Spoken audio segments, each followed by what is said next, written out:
When President Harding died, Vice President Calvin Coolidge was at his father's home in rural Vermont.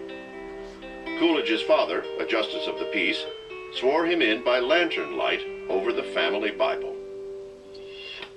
Number 30, Calvin Coolidge, Republican, 1923 to 1929, 52 years old, from Massachusetts. He was a kind of cramped, somewhat mean-spirited, not very sociable or genial man. Before being tapped as Harding's vice president, Coolidge had been a lawyer and governor of Massachusetts.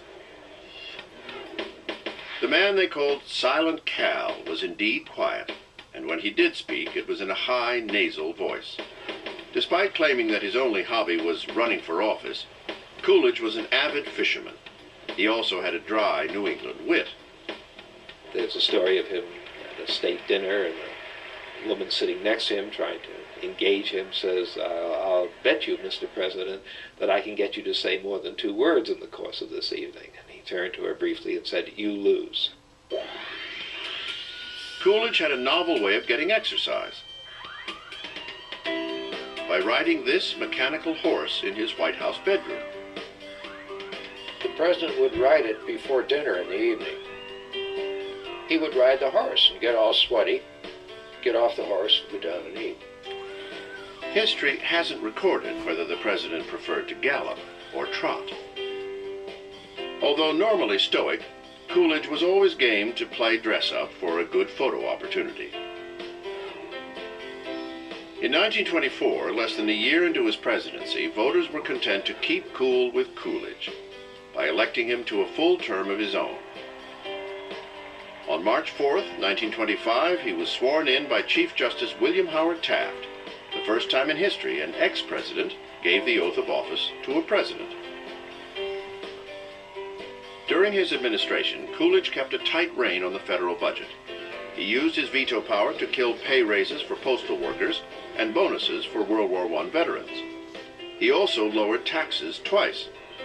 His goal was to keep government small and business booming.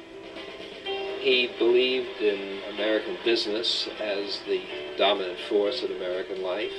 He once said, he who builds a factory builds a temple. He who works there worships there. Coolidge presided over a period of prosperity, but his economic policies failed to anticipate the future and the calamity of the Great Depression that lay ahead. Coolidge did what the times seemed to require.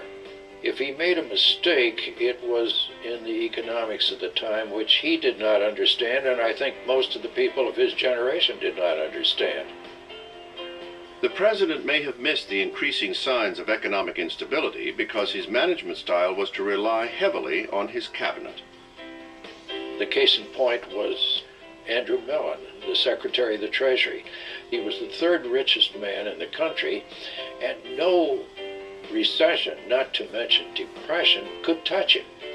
And I think he didn't understand what was going on, and Coolidge trusted in Mellon, and thereby made an error.